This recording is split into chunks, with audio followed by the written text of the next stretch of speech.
It's Fitzpatrick from the Providence Journal. I'm interested in what you think about an issue that's front and center both nationally and locally, including here at Brown University, sexual assaults on campus. If you're elected governor, what would you do to make the campuses here in Rhode Island more safe?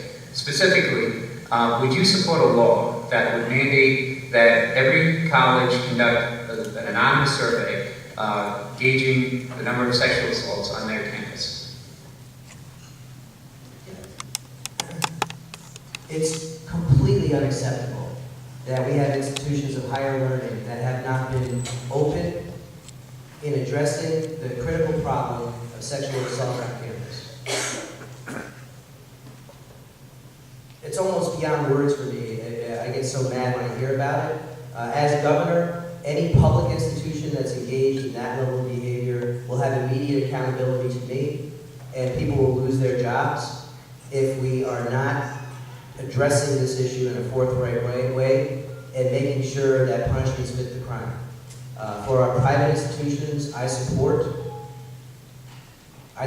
fully the idea that we need to have openness and we need to have accountability for those institutions, because any sort of sexual crime of any kind is a crime of aggression, and it's wrong in every possible way, and we can't as a society abide by it. Thank you. Allan? One of the first things that we have to do on a college campus is to encourage women or anyone that has been assaulted to come forward. And as a former prosecutor, I know dealing with a lot of individuals that have been victims of any crime, it's difficult to do. But that's one of the first things we really have to make sure that the administrations on campuses allow that ability to come forward.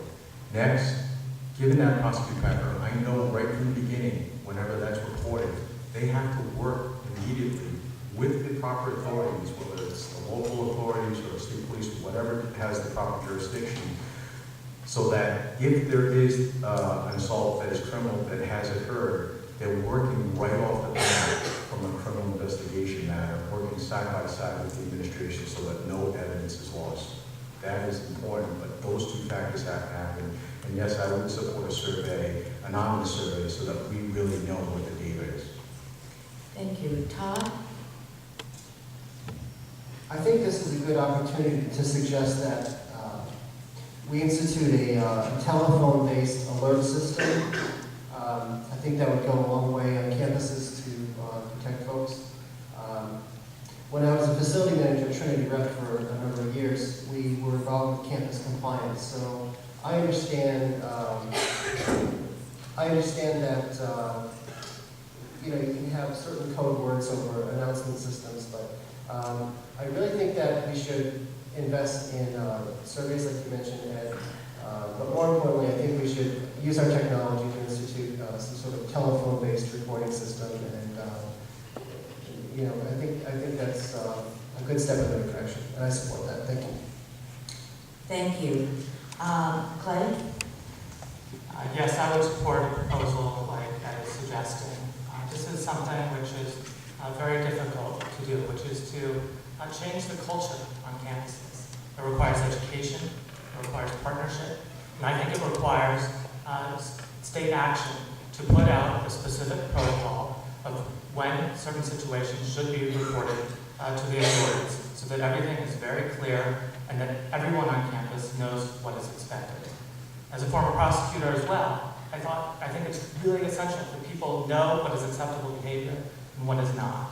And that we have to start by doing it on our campuses, but we also have to recognize that sexual assault and domestic violence is a real problem in our society as a whole, and that in Rhode Island, we should restore funding for domestic violence victims advocates, and that we should also make sure that the governor's office is truly partnering with the AG and with law enforcement. Thank you. Gina? Yes, violence against women in any form is unacceptable. We have too much of it, and we have to do more. And yes, I would support a proposal similar to the anonymous survey that you suggest. As I mentioned earlier, as treasurer, one of the things I'm very proud of is working with the General Assembly to expand the Crime Victims Compensation Program, which my office runs, to include relocation expenses for victims of domestic violence. And I was recently with someone who was a beneficiary of this program, and she said, thank you, that saved my life. We need to support and fund programs like that to make sure that women and families are not exposed to violence. We also need to start earlier.